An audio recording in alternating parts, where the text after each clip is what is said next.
ఇందాకటి నుంచి మంచినీళ్ళు ఇచ్చినప్పుడల్లా ముసలోడు ఒక మాట అంటున్నాడు. అది తమిళో ఇంగ్లీషో అయితే ఐ అండర్స్టాండ్. ఇవి రెండో కాకుండా ఇంకేదో ఒక మాట అంటున్నాడు. ఏమన్నాడు? అదేమో శుక్రియా అంటున్నాడు. శుక్రియా అన్నాడా? నిన్ను అంత మాట అన్నాడా? అదేమన్నా భూత? అంతకంటే ఘోరమైన మాట. ఎంత ఘోరం, ఎంత దారుణం.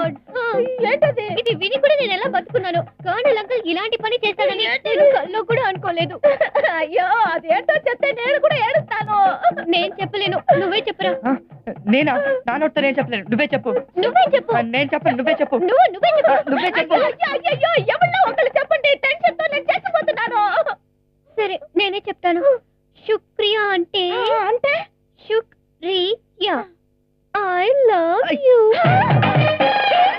తరుణ్, కరెంట్ పోయింది, నేను వెళ్ళొస్తాను. బజ్జీలు తింటారా అంకల్? వద్దు తరుణ్, నాకు